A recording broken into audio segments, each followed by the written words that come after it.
Professor Farnsworth is back with an upgrade to his what-if machine. Ask it any question, and it will calculate and display a reality where that's true.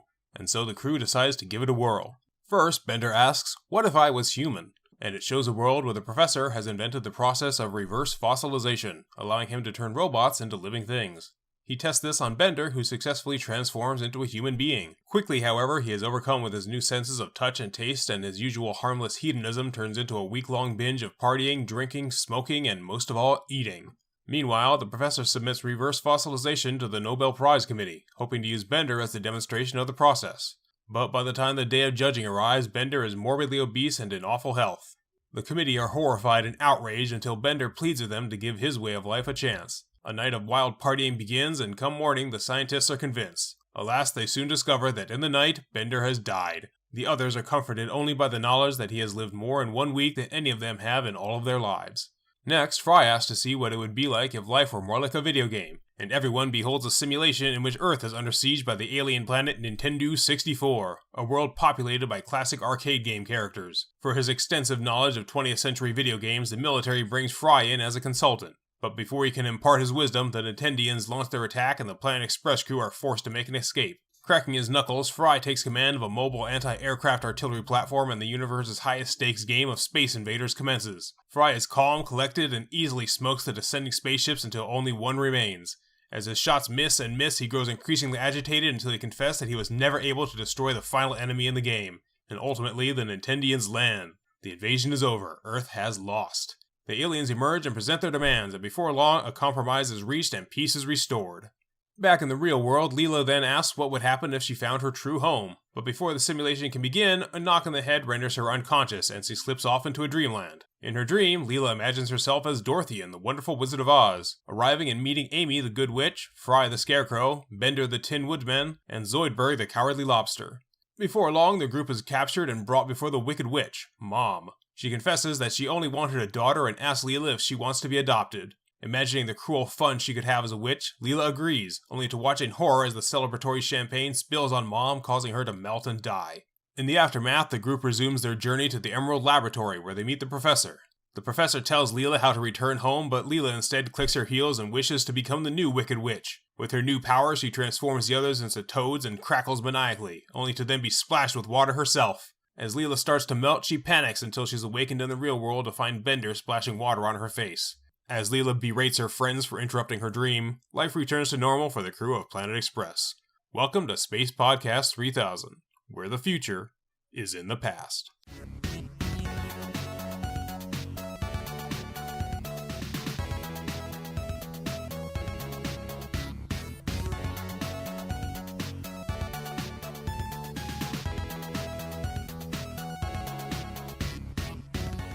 This is another fun one. I like the anthologies. Oh yeah, these are always great. This is kind of their answer to the Treehouse of Horror. Yeah, the What If Machine is a really cool way to, to justify that and have it around. But like even before that, this episode starts off on an extremely strong foot, even with like the credits gag. That like, hey TiVo, suggest this. I actually think that was how I first found Futurama. It was a suggestion from TiVo. Really? Huh. Neat. Yeah, I don't know if modern DVRs do that, but TiVo, which, was one of the first consumer-level DVRs, I think it came around the turn of the millennium, so it was still relatively new when this aired, but, it used to have a feature where, like, based on your watch habits, it would recommend shows to you, and I think that was how I first saw Futurama, just TiVo recommending an episode. That's kind of funny, because, I watched Futurama on the first airing. Like, I distinctly remember watching the premiere, like, at least, or, like, the one that they showed right before the turn of the century. I mean, TZ, I was like 7 years old when this show started, so... Right, yeah, well, because they would show it, and I remember there's a kind of running gag with TiVo, where it would start suggesting things because it thinks you're gay. So it would start you start watching one show, then it starts suggesting other shows, and then people are like, wait a second. Yeah, no, I remember, for a while we would get the TiVo suggestions, and then eventually my parents disabled the suggestions, because, like, you could only hold a certain amount of recordings on the hard Right. drive, Yeah, and the suggested recordings were taking up space. that makes sense. Yeah, again, I can get that. Like, we never had DVR or anything like that. We moved over to Netflix back when Netflix was actually a good thing, and you could get, like, pretty much anything on it. Yeah, my dad was one of the early adopters of TiVo. He even got a lifetime subscription back when they still offered that. Huh. And then, like, later, for the longest time, we just had the one box that they were in control of. Then eventually, like, he got multiple boxes because he wanted to set up a room with, like, 4 TVs to watch all 4 of the games for March Madness at once. Right. And it became a whole huge, wow. and yeah, like a separate DVR for each, and it was a whole huge thing. And then, like, the old box he just gave to us, for my brother and me, for our TV in the basement. So, we had it from then on. I mean, I don't have a DVR now. I don't even have cable now, but, that was something I grew up with before streaming.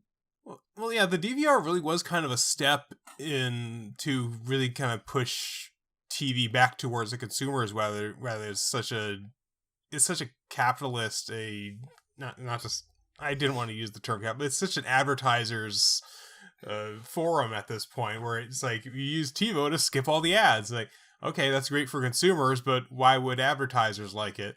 So there's this really thing, and now you see it now with a lot of commercials. They'll just have you see this often with movie trailer, like advertisements for movies.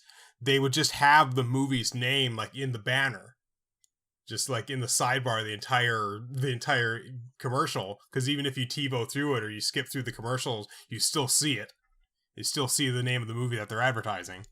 Well, what's interesting is, from what I've heard, one of TiVo's earliest competitors actually had a feature that let you automatically skip ads, where you didn't have to manually fast forward, where it would automatically just skip them for you, and they got sued over it, and it drove them under. Oh. So that might explain why, like, even, after that, most DVRs, I don't think, had that feature. Yeah. I remember them saying that they have a built-in jump forward 30 seconds button. And I heard somebody comment, because they would do that thing where you have, like, the two people, the guy that knows everything and then the guy that doesn't know everything, and they kind of banter back and forth in the standard infomercial style. And it's like this is the button that skips forward 30 seconds. It's like, that's the length of your average commercial. We have that, but it also doesn't work backwards anymore. So. It doesn't? Well, no, Yeah. specifically the 30 seconds forward is for commercials. Because, like, okay, commercial is 30 seconds, there's another commercial, 30 seconds, another commercial, 30 seconds. Because when I was a kid, I remember it didn't really have a jump forward 30 seconds button. It just had the regular fast forward and rewind. And there was, like, a jump backwards 30 seconds replay button. But, like, that was always a really useful thing if you were fast forwarding and happened to overshoot slightly. Yeah. That, or if you misunderstood something, you have to play it again. Right. Yeah, that's also a really useful thing.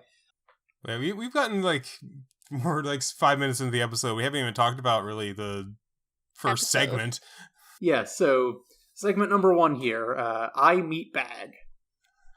I didn't even know that was the name of the segment. I know that they appear. They have the briefly, titles that are shown on the bottom of the screen. Yeah. Yeah, well, they show on the bottom of the screen, but they're not, like, prominent. They're just kind of like, this name of this segment was written by this person. I Meat Bag. Huh? He really does become a meat bag. He does. A quite literal bag of meat. You know what? The raccoon toaster is actually pretty cute. Raccoon toaster. I want one. Does it produce toast on its own? That's a good question. Just like, is that how it poops? It releases toast? I mean, certainly easier to clean up than traditional poop. Also, I can't believe the words traditional poop just left my mouth. I think you just named our episode. I may well have. So, Bender. Yeah. Human Bender. Bender as a human, he's a lot bulkier than one would expect. I don't know. He is supposedly based on John DiMaggio. Huh. Bender's voice actor. I will say it is somehow completely on brand that his first joke after becoming human would be a masturbation joke. Right. Bender, no, you'll make God cry. Like, honestly... Yeah, that's Fry's... that's the problem Fry has with it. Not that it's inappropriate, it's just that it'll make God cry. Now, see, here's the thing. Like, from my perspective, the idea that an omnipotent God who created the entire universe would be even remotely concerned with a specific individual choosing to masturbate is just inherently comical. Yeah. I mean, frankly, it's kind of ridiculous to assume that God would be particularly invested in any given human at all, given there's, 7 billion of us, and also the entire rest of the universe out there. Well, keep in mind, the Christian outlook on things is, if it feels good, stop. Fair enough. Yeah. Although, I think that's more of a Protestant thing. But Yeah. to be Christian, fair, Catholic, Protestant, it's really just kind of a mishmash of the same bullshit. I'm just saying, because that's sort of the dominant strain, I guess you could say, of... Just the dominant strain, like it's a plague.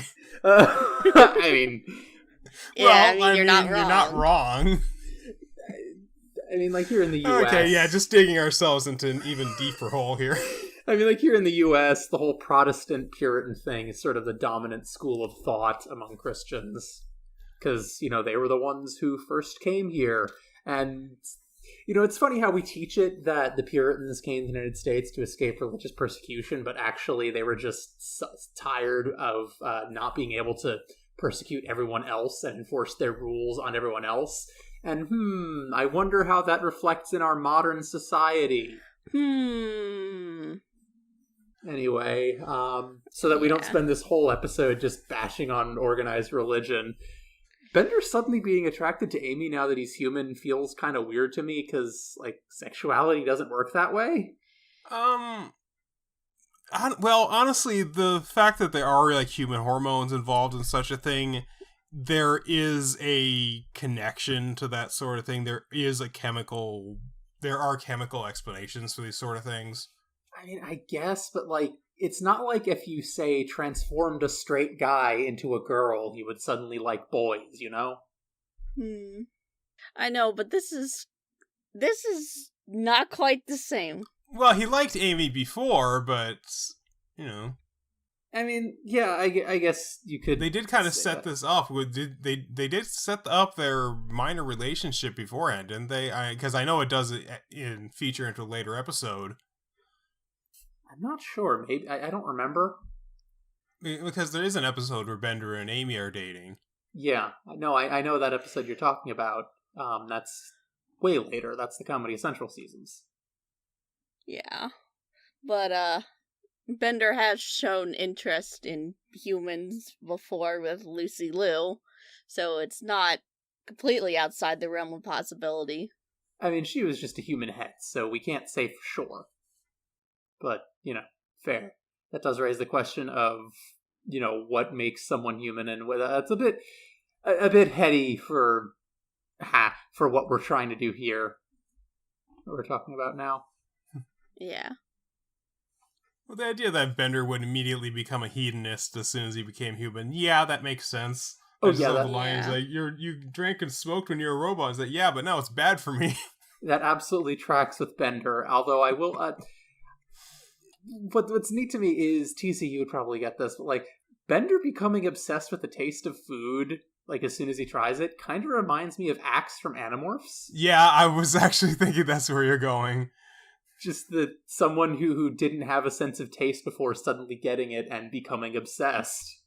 Which is really kind of the joke that he wants to become a chef, that he has no sense of taste. Literally no sense of taste. Didn't they do something like that with Data in Star Trek? I don't remember. That tastes revolting. Would you like another? Yes, please. Yeah, okay. I think it was Data, but I'm not sure. No, that sounds Data. Like a Data thing. I haven't seen as much of Next Gen as I have of, original and especially Deep Space Nine. So. Okay. But yeah, that sounds like Data. So moving on to the second segment, or? Well, I'd say overall, like, Our Meatbag is a fun segment, but Yeah. I don't really like the way it ends. Yeah, it is Yeah. on quite a downer. It's a pretty funny concept that he died like 12 hours ago, but he's still it's the air escaping from his folds of fat. But it really is a really kind of depressing downer ending. Because we still like Bender, we don't like to see him die. It's a good thing. I guess it's a good thing he's a robot, because otherwise, living his lifestyle as a human would kind of be self-destructive. On the one hand, Professor Wernstrom's delivery of the line, but he just said woo, has lived rent-free in my brain ever since I first saw this episode. It's great. But, like, by the end of it, Bender is just a walking, or I guess not really walking, fat joke, and it's just so bad. Yeah, it's not great. He becomes every unfunny and harmful fat joke ever, all rolled into one, all compressed into, like, 2 minutes. And it's not enjoyable, that last bit. Yeah, it's really not. And you don't become fat like that. Fat has a lot to do with genetics. Exactly. Like, I am not here for fat jokes, because, like, making fun of fat people isn't going to make them stop being fat. If anything, hurting them could just make the problem worse. But yeah, it's ignoring, as you point out, there are factors well beyond just self-control in play. There's genetics, there's the metabolism, there's environmental factors. There's a lot involved here. And just... economic factors. Yeah, constantly being hurtful is not productive. Yeah. True, but in Bender's case, it really was incredibly self-destructive, so he did kind of bring it on himself, even after they constantly warned him, don't do this stuff. So in his particular case, yes. I'm not disagreeing with you there. I'm just saying that, like, the way it's done makes me a little uncomfortable. Yeah. I mean, he was doing other things besides eating. Well, it's more visually, it's easy to show visually than to show him getting, like, lung cancer or something. Which could have been an even worse downer ending. Yeah, true. I don't know if there's a whole lot else to say with this one. No. So they do play that one song, like, constantly, so I'm thinking it was, like, the only one that they only wanted to license that one song for it. I actually heard it last night. Really? It really is a fun song. And it fits the episode. But yeah, let's move on to Raiders of the Lost Arcade. This is even better than Pixels. What isn't better? Doesn't take a whole lot to be better than a modern Adam Sandler movie, let's be real. This is basically the plot of Pixels, just done a million times better. Oh yeah, it's just a non-stop cavalcade of retro video game references. They're good references. They're nice, obscure ones that fans of these retro games would appreciate, which is why I freaking love this segment. Yeah, I caught, let's see, let me think, Asteroids, Donkey Kong, Mario, Pac-Man, some guys are playing Centipede in the background, Space Invaders, obviously, there was the tank from Berserk, Burger Time, the Q*bert. Tank from Berserk? Or there was the robot from Berserk. There's the tank from Space Invaders, of course. Yes, sorry, I misspoke. The guy from Berserk, Burger Time, Q*bert, the line from Zero Wing that everyone and their mother has made fun of. All your base belong to us, yeah. Zero Wing recently hit Nintendo Switch Online, and it has some retro jank, but it's actually a pretty solid space shooter. Oh yeah, no, that's what I've heard. I haven't played it myself, but everyone and their mother knows the meme. And apparently learn and endure from Nintendo 64 now. So does Omicron Persei 8 just not exist in this video game universe? I guess not. Video games have no continuous canon. Or maybe they're immigrants. Maybe. Well, actually, with, like, reverse video game references, or rather video game stuff referencing this show, have either of you seen that video that a fan made that inserted Fry's little Let's Rock speech into the round intro voiceover from Blaze Blue Cross Tag Battle? No, but I I'm haven't. familiar with the meme that was that Arxis?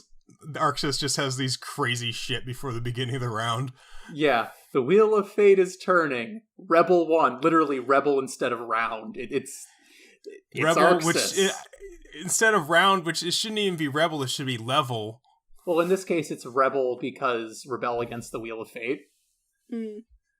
But there's like that's not even the weirdest one they have. It's just the one that immediately springs to mind for me. Although speaking of Arxis fighters, are the two of you aware of what's going on with Bridget? Yes. I just know that the character is back. I have nothing more to comment about. Okay, so as of this recording, not too long ago, by the time this goes up, it'll have been like a month or more. But, so, Bridget was first introduced in Guilty Gear X2 as... how do I even describe this character? It was sort of like a convoluted backstory bullshit to try to finagle and justify, okay, this character looks like a girl but isn't actually a girl, and it's a cross-dresser and this whole thing, and it was just so stupid and pointless. And now, 20 years later in real life, they've brought the character back for the new Guilty Gear for Strive, and they're literally just like, now it's just like, yeah, okay, no, she's just a trans woman. Fine. That's simpler. And like, okay, like, especially given some of the stuff from the character's backstory and how she was behaving in the previous games, it makes sense. It just makes sense. Well, because, like, okay, so the short version of the backstory is that for extremely stupid reasons involving the culture of her hometown, she was raised as a girl. And so, like, in the whole game, but it still leaves the question of, like, she doesn't spend any of her former game at home. She is, like, traveling the whole time. So, like, why is she still dressed like a girl? And this is a very major question. It's like, there is no explanation for that provided in the game, and now we just have a simple one. The obvious answer. She likes it. She's trans. She's a girl. Fine. Whatever. She looks like a girl because she is a girl. Exactly. And like, what's funny is you have people talking about how, like, oh, she can't be trans because she was raised as a girl, and this whole thing, and I'm just, like, I'm thinking of what a friend of mine said, like, congratulations to Bridget on being the first character from a major media franchise to achieve one of the advanced genders that only trans people are fully equipped to understand. What about Birdo? Birdo, they've never really commented on, but like I feel like Nintendo just doesn't want to shake that tree, because like in the original media it says Birdo wears a bow because he thinks he's a girl, but then in all later ones, like in all later, it's just Birdo is just a girl. So I feel like there's like a meta story there where they're like, Birdo was transitioning, but now Birdo is a girl. The one thing that is kind of weird there is they still call the character Birdo when, if I remember correctly, in that original game manual, when it mentioned, that situation, that it said that she preferred to be called Birdetta, I think. I've heard a few call it Birdetta, but in pretty much all the later games, she's just called Birdo. Like, Super Mario Party, she's in that. I mean, to be fair, I do know trans people who have changed their names multiple times, and, you don't even necessarily need to, but it's just, it's a little weird. It would be nice if Nintendo actually clarified this at some point, but they probably won't because Nintendo. Well, I mean, I feel like the idea that they don't need to clarify is also kind of saying something. It's just like, she's Birdo now, we don't ask questions. That's kind of like treating her like she's an actual, Oh yeah, no, that's fair. But yeah, it's just like with these queer video games, I love how, especially with Bridget now, though, like, Guilty Gear is for the gays, because we have Bridget, and there's also Testament, who is non-binary. Faust has used, in the Japanese language version, like across every game, there's at least one instance of Faust using a pronoun that is typically associated with women, but not exclusively. There is a lot of gender shit in Guilty Gear, and it's great. I'm not a fighting game person. I mean, neither am I, but I'm familiar with, with Guilty Gear from osmosis, and I am absolutely here for this. I love Bridget. She's adorable. and I am very happy for her finally figuring herself out. Good for her. We're talking about these characters like they're not just characters. I mean, that's the thing about video games, that they have such rich characters that we're talking about them like they're real, People. you know? Which is a testament to just how great video games are, which is really sort of what to bring us back to the second segment of this episode. Yeah, it's kind of a tribute to the weird stuff that would happen in video games that's not necessarily bad, it's just a bit silly, like the fact that one ship lands and the war's over. Yeah. Although, on that subject, did you know that Space Invaders is widely considered the game that invented the concept of the difficulty curve in video games, but it was entirely by accident? It was Really? by accident to begin with, but later ports would kind of cultivate that. I believe it would, like, the original programming, that was just the fact that the ships moved faster was a side effect of the programming, but that was not just, well, like, once the developer figured that out, he, like, actually cultivated that sort of thing to program it into the game to make that not just a mistake. Yeah, pretty much. The ships speed up as you kill them, but it wasn't the original intention. But it was the large number of sprites running up against memory limitations that would slow the game's frame rate. And as you kill the ships, that frees up memory and the game can process it more quickly.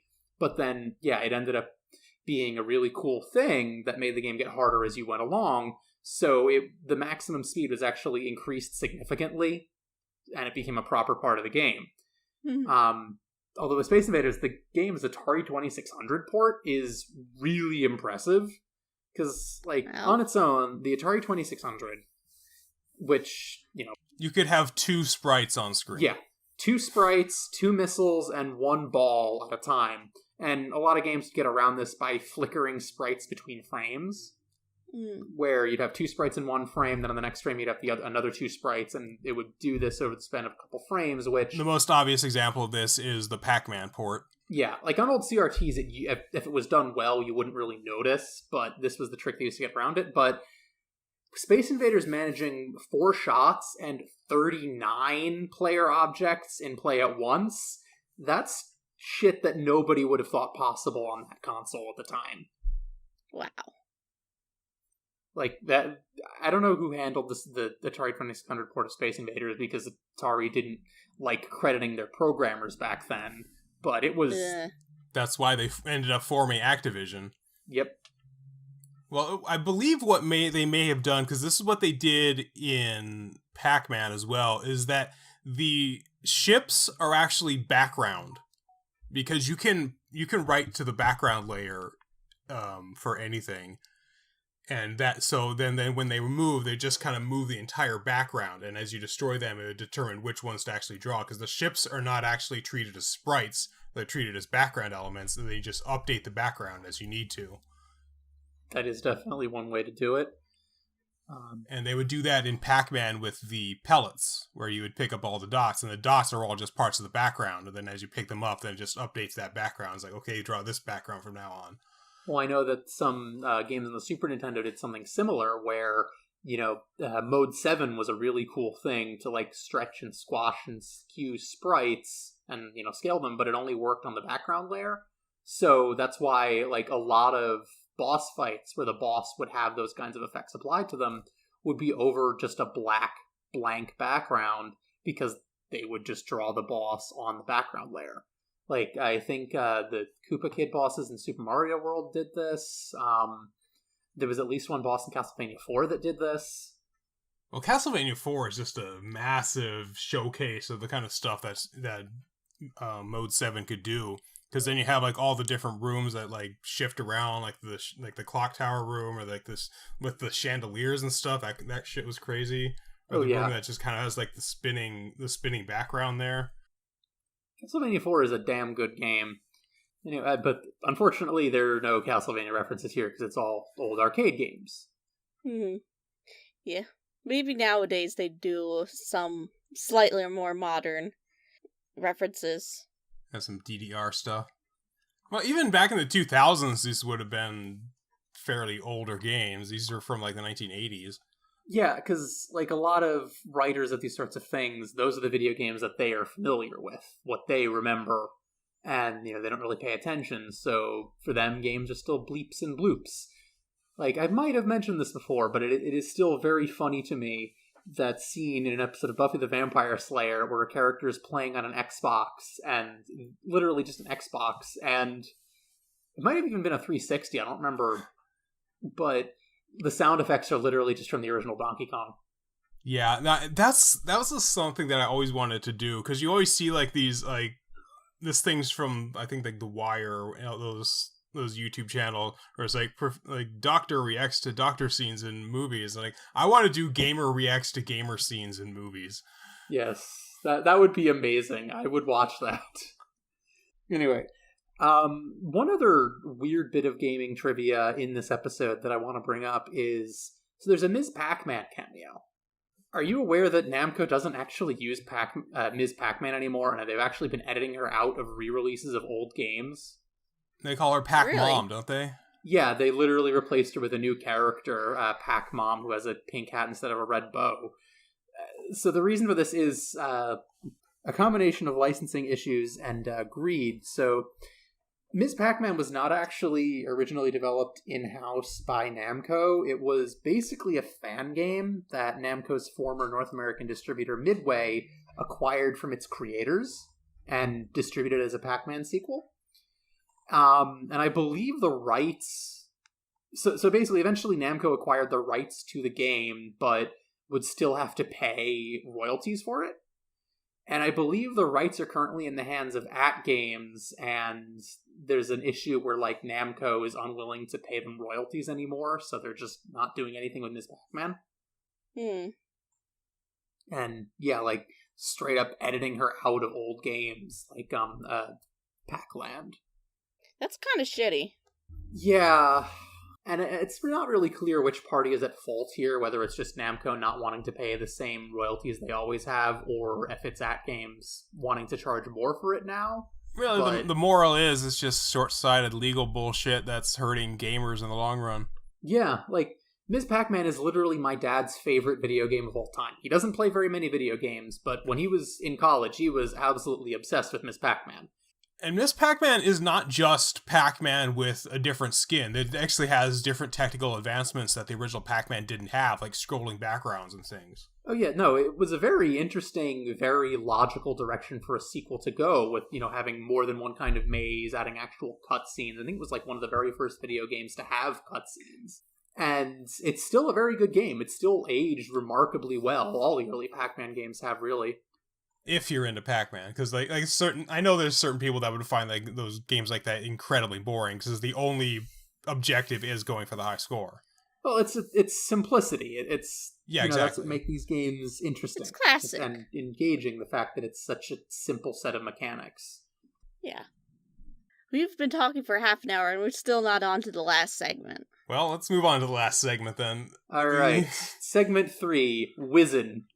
This was, I obviously would have chosen the second segment as my favorite segment of the episode by default, but the third one is a very close contender. The third one was very simple, but everybody is so familiar with Wizard of Oz parodies that I feel like the writers are like, we want to do a Wizard of Oz parody, but we don't want to dedicate an entire episode to it. So we're just going to get in, do as many jokes as possible, and just get right on out. And it is really funny. Oh my god, the jokes in this are so rapid fire and great. I actually really like that they do the black and white to color transition like the old MGM movie. Mm-hmm. Which it's a nice little touch of homage there. Although, that iconic shot where Dorothy opens the door and steps outside into Oz and it transitions from black and white to color? Like, yeah. She opens the door and then the outside is color, and then, like, the camera spins around and suddenly she's in color. That whole thing was actually done with zero special effects or editing tricks. That was all one shot done entirely with practical effects.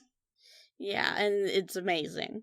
So basically the way they pulled that off is they literally painted the inside of the house set black and white, or sepia rather, and they had a sort of a body double seen only from behind, who was also, dressed in all sepia, had her hair dyed and like everything so that she would also be in there. And then while the camera is briefly off of Dorothy, they basically swapped out this body double for Judy Garland. Wow, yeah. And like it's done so smoothly you don't even notice that there's anything going on. But yeah, no editing trickery, no special effects, just pure classic movie making magic. And like Wizard of Oz was one of the first big movies to really be in Technicolor, because at the time having a movie in black and white was not unreasonable, especially like with the 1930s. A lot of people think it was made in like the 1950s, but no, it's even older than that. Yeah, I think it was actually the first live action movie in Technicolor. And for being in Technicolor, they really drive the point home, because if you watch the original Wizard of Oz, it is like vibrantly colored. Oh yeah, and like even changes to the original story were done to to go to with show that. off. That's why it's ruby instead of silver. Yeah, the slippers had their colors changed. There's a lot. It's also just a gorgeous movie in general. Yeah, I know someone who doesn't like The Wizard of Oz. Yeah, I know one person who doesn't care for it. It's really hard to find people who don't love that movie. It's a really good honestly, movie. I think the biggest problem that most people have with Wizard of Oz is that it has been parodied so many times. Even if you've never seen the original, you feel like you've seen it. You feel like you know the exact everything that's going to happen in it, because you've seen so many parodies of it in so many things: Simpsons, South Park, Family Guy, Futurama, and tons of live action things. Like you can name any laundry list of people that have done Wizard of Oz parodies. It's sort of like the Seinfeld effect. Yeah, exactly. Although what's interesting is we are really seeing Leela's dark side in this episode. Oh yes. I mean, wouldn't you want to be an all-powerful witch? I mean, fair, but like, let's go down the list, shall we? Stealing Wicked Witch Scruffy's boots and lying about it, saying nothing as Nibbler eats Munchkin Glormo, murdering Good Witch Amy for a minor insult, calling Scarecrow Fry brainless after knowing him for only like 15 seconds, and Fry even gets sad, getting really excited to be a witch and outright saying she wants to hurt people, poking Hermes in the eyes to get into the Emerald Laboratory, actually becoming a witch and turning the Professor Fry and Bender into frogs entirely unprovoked. And then at the end, when she wakes up and she claims the dream was great, except that everyone in it was like, oh, it was a great dream, except you were there. And you were like, that is just really mean. Yeah, she is kind of mean in this, but it's fucking hilarious. Oh, absolutely. It's just, I didn't think that Leela would be meaner and less likable in this episode than she is in the other anthology episode where she literally murders everyone. I feel like they really want to use these things to bring out her dark side, because that was kind of a running gag in this. It's almost like the running gag in The Simpsons where Willie keeps dying. Oh. Yeah, she's mean, but it's funny. Oh yeah, no. Wanton cruelty can be done for some very good jokes, and here it is. I want to be an all-powerful witch. Who wouldn't? Like, legitimately, who wouldn't? Especially if it comes with an instant transition for me. Oh yes, totally. Witches and wizards are just trans culture. I like the integration of the existing characters, like Mom as the other Wicked Witch, and then her sons as the monkeys. I mean, it's a classic way to do this type of parody. You just recast your characters as the characters from whatever you're making fun of, and which of course is the sort of the joke in The Wizard of Oz, like, and you were there, because it's the same actors, the same people playing the characters. But then, of course, if it is a dream, that would be her kind of integrating her own reality into the dream. So that's the thing. The movie made some very interesting changes to the original book, The Wonderful Wizard of Oz, which, if you don't mind, I'd like to go over now because they're really interesting. Okay, sure. One minor one is that in the book, there were two good witches. So in the movie, you just have Glinda showing up at the beginning and, telling Dorothy to go on this journey and find the wizard and he'll help you get back home. And then at the end, she shows up again and she's like, oh, you just need to click your heels 3 times and you can go home. And it's like, why didn't you tell her at the start? Oh, I'm used to there being 2 good witches. I forget what version I've seen that has a different good witch at the end. Yeah, because, like, in the movie, Glinda's only excuse for not telling Dorothy at the beginning is just, you wouldn't have believed me. And I find that very hard to swallow because Dorothy's already seen this world of magic and whimsy and met all these little people and met you, a literal fucking witch, and also another witch. I don't think click your heels 3 times and your boots are magic and your shoes are magic. I don't think that would be particularly hard to believe. But yeah, in the book, it was literally 2 separate good witches, and the one she met at the beginning just didn't know. So it makes a lot more sense in the book. I think The Wiz has 2 separate good witches. So that's probably what it was with the Mandela effect. There was also a live action, I would almost call it like a sitcom version, but it wasn't quite a sitcom, but it was called like Adventures in the Land of Oz or something.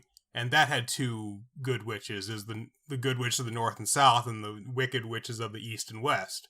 I'm not familiar with that, but I do know the old animated series that was airing when I was a kid, which I remember actually rather enjoying, but I don't remember much about it now. I don't know if this had an animated, because I know it was mostly live action. I don't know if the parts in Oz were animated or not. I think it was all live action though, but she would like travel into Oz through her mirror, so it was a bit like Oz and a bit like Wonderland. Oh no, you're okay. That sounds familiar. You're not thinking of Oz. You're thinking of Adventures in Wonderland, which was Alice in Wonderland, not the Wizard of Oz. Was it? Because I feel like there was a similar one with Wizard of Oz, though. No, going through the Looking Glass was Alice, and she had a cat, and it was a whole thing. And I very clearly remember this show because I watched it a lot when I was very little. Right. And I remember, that show was actually lost media for a very long time until it was, I believe, added to Disney Plus. Oh. Not that long ago. So that's... Okay. Well, I'll believe you then. Watch. But I'm pretty sure there was a Wizard of Oz thing as well that was like, kind of in a similar vein as that. Anyway, other changes from the book, which this is where it actually gets really fascinating. So the All a Dream ending, where, Oz was all a dream, that was exclusive to the movie. That was added to the movie at the behest of executives who thought the audience wouldn't believe that Oz could be a real place. Because in the original books... in the original Wonderful Wizard of Oz and all of its sequels, Oz is completely, totally real. It is absolutely a real place, and Dorothy actually in the sequels goes back multiple times, and eventually even her and her whole family move there full time. Why haven't there really been any sequels? Aside from the It Was All a Dream ending, but... Well, I know like the original books are in the public domain, so you see a lot of companies trying to make their new... Oz cinematic universe happen. I've seen a prequel. Yeah, here's the thing. L. Frank Baum wrote 14 Oz books. And then after his death, numerous other authors wrote more. The first posthumous sequel was published under his name, but he didn't write it, and it's kind of terrible. I don't really think any of the post-Baum books are that great, but the original series is... really surprisingly dark. Well, it's a really good read, and yeah, it does get very dark at points. Like if you've seen that movie Return to Oz, that draws a lot of elements from some of the sequels. Honestly, my favorite bit of trivia about the Oz books is, it was the well-known Friend of Dorothy thing that Judy Garland was a lesbian, and there was... that the term Friends of Dorothy for gay men in the military to sort of find each other while hiding, obscuring this. Casting Judy Garland as Dorothy was surprisingly appropriate because Dorothy was absolutely gay in the books. Yeah. So, the second book introduces a new villain, this witch named Mombi, who has basically a slave boy as her apprentice, Tip. And poor Tip, at the end of the book, does get freed and learns that he is actually Oz's lost princess Ozma, who was kidnapped as a baby, and Mombi transformed Ozma into a boy to hide her identity from everyone, including herself. And pretty much as soon as learning this, transforms back into Princess Ozma, lives as a girl from then on, and just rolls with it. So this character is very explicitly trans, and that is really cool. Again, you got to keep in mind that these books were written basically at the turn of the century. And even to go beyond that, Dorothy is absolutely dating her in the later books. Because, like, Ozma gives her own wing of the palace. They sleep in the same bed. The narration spends an awful lot of time talking about how close and beautiful their friendship is. I don't know how, good friends. Yeah, I don't know how else to read into this aside from Dorothy is gay and dating a trans woman. Like, honestly, that is sick as hell. Dorothy Gale. Yeah. It is very fun to me to point out to people that Dorothy Gale is technically a lesbian immigrant dating a trans girl. And it's great. It is. The Oz books are fantastic. There is a lot to and then if they adapt this to the screen, you're going to get people going, well, they're trying to make everything woke. Oh, I would not be shocked. I would not be remotely surprised. It would still suck to see, but, honestly kind of funny in a way, because that not one of them has read or even thought about the original books. But... Mm-hmm. People that don't even realize that there's other books after the first. Like, people who haven't read the Oz books, I highly recommend reading all of L. Frank Baum's books. Yeah, I'd like to read them sometime. There are some issues, particularly with, like, the continuity gets kind of shaky as it goes on, but they're really good, entertaining books. And, like, as kids' books go, I think they hold up a lot better than most of their contemporaries. So I guess that'll do it for the favorite segment of the episode. That's a hard one to pick, but I think I gotta go for Wizen. Yeah, I honestly can't decide because they're all really great in this one. Between the two Anthology of Interest episodes, this is easily the better of the two. Like, I really like this episode a lot. Yeah, it's definitely high up on my list. I think by default I have to pick the second one. That's fair. But the fair. third one is a very close contender. Oh, yeah. So, anyway. Well, we could have ended the episode at any time. You just click your heels together 3 times. I want to be a witch!